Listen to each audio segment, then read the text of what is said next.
नमस्कार दर्शक बंधु आउ एक नुआ भिडियो आपण मान स्वागत। शुभ सकाळ। आज 20 अगस्त 2024 आज सकाळ मुख्य गुरुत्वपूर्ण खबर गुड़िक मन आसी। चलतु खबर पर नजर पकाइबा कौन रही से गुरुत्वपूर्ण खबर गुड़िक। ता पूर्व वीडियो को लाइक करूँ, चैनल को सब्सक्राइब करी एहीपरी वीडियो देखा चाहूँगे पाखर थी घंटी चिन्ह दबाई ऑल रे सेट कर रखुँ।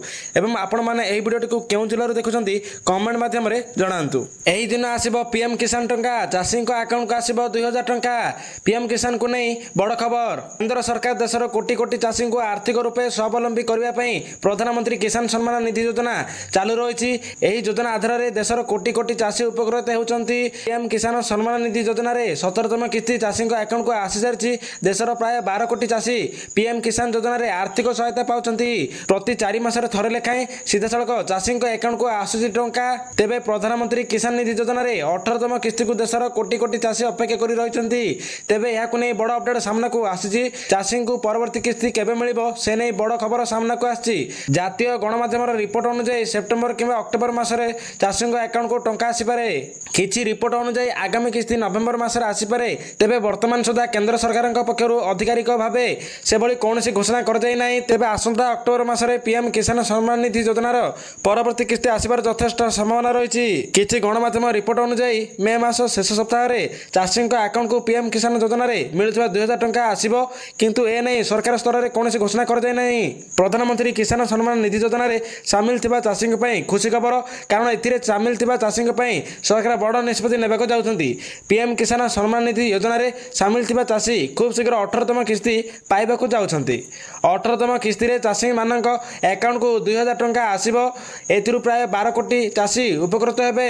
तेबे एही योजना सामिल थिबा चाषी टंका पाइबाक हेले किछि गुरुत्वपूर्ण दिग प्रति ध्यान देबाक पड़िबो, नचेत किस्ती टंका अटकी जीव। किछि गणमाध्यम रिपोर्ट अनुसार अक्टोबर मासरे चाषी अकाउंट को पीएम किसान योजना मिलुवा 2000 टंका आसीबो।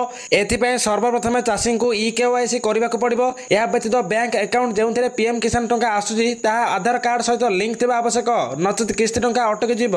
जदि केवाईसी करछंती तेबे चेक करनेबा निहाती आवश्यक। जदि कोनोसी कारणर केवाईसी होय नथिबो तेबे पुनश्च कराय नेबाक पड़िबो। परवर्ती खबर सुभद्रा योजना को नहीं सीएम मोहन माझी बड़ घोषणा।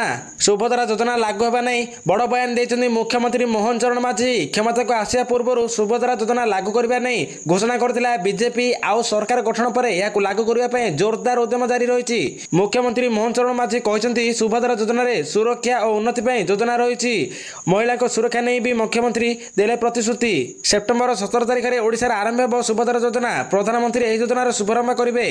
प्रधानमंत्री नरेंद्र मोदी जन्मदिन थिबारु से निजे आसी सुभद्रा योजनार शुभारंभ करेंगे। तेबे सुभद्रा योजनार हिताधिकारी किए, प्रति परिवार को केते जण हिताधिकारी रहिबे, बयस सीमा कौन रहिबो से नै एसओपी स्थिर करछंती सरकार। आसंता कालिठू विधानसभा द्वितीय पर्याय अधिवेशन आरंभ होइतिबारु योजना बाबद गृह में सरकार तथ्य रखे बोली कह जायछि। ओडिशा लागू होबो सुभद्रा योजना। महिलांक पय जुगान्तकारी योजना लागू करिया पय पूर्वरु राज्यर नुआ बीजेपी सरकार घोषणा कर सारछंती।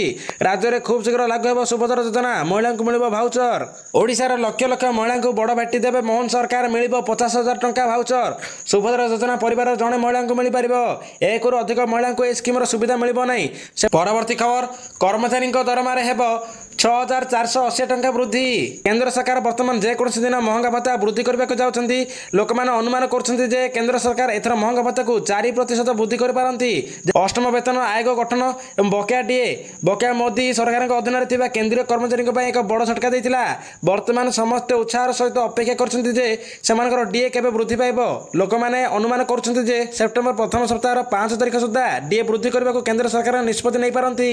एथर डीए एवं डीआर रे 3% वृद्धि होबार संभावना अच्छी। सरकारी कर्मचारी को डीआर एवं महंगा भत्ता दि जाए। सेपटे पेंशन भोगी माने डीआर अर्थात महंगा रिलीफ भत्ता पाती, जहां 2024 जनवरी 1 रे महंगा भत्ता 50% वृद्धि कर जायतिला। डीए 50% पहुंचवा सहित गत किछि मास मध्यरे भत्ता वृद्धि कर जायतिला। साधारणतः सरकार प्रति वर्ष मार्च एवं सेप्टेम्बर रे डीए एवं डीआर वृद्धि करती, किंतु एथर जनवरी एवं जुलाई रु एही वृद्धि प्रযোज्य बोली विवेचना करा जाए। केंद्रीय कर्मचारी जार मौलिक दरमा 18,000 टंका थिले जुलाई रे संशोधन पर 3% डीए वृद्धि सेमानकर मोट दरमा 540 टंका वृद्धि पाइबो। यह तांकर वार्षिक दरमा 6,480 टंका वृद्धि हेबो। परवर्ती खबर युद्ध भितर प्रथम थर पर यूक्रेन जेबे प्रधानमंत्री नरेंद्र मोदी। प्रधानमंत्री नरेंद्र मोदी खूब शीघ्र युद्ध क्षतिग्रस्त यूक्रेन गस्त करेंगे। रूस सह युद्ध आरंभ होगा पर प्रथम थर पर मोदी यूक्रेन गस्त करुछंती। गोटे मास तले प्रधानमंत्री मॉस्को गस्त करी रूस राष्ट्रपति व्लादिमीर पुतिन को भेटिथिले। एबे से यूक्रेन जाई सेठाकर राष्ट्रपति व्लादिमीर जेलेंस्की को साक्षात करिवे बोली जणा पड़िछि। मोदी यूक्रेन गस्त को वैदेशिक मंत्रालय निश्चित करछि। तो दर्शक बंधु यह थिला आज सकाळ मुख्य गुरुत्वपूर्ण खबर गुड़िक। जदि वीडियोटी भल लागिछि किंबा खबर गुड़िक भल लागिछि ताले वीडियोटी को लाइक करंतु, चैनल को सब्सक्राइब करंतु एवं वीडियोटी को निहाती समस्त को शेयर कर दियंतु।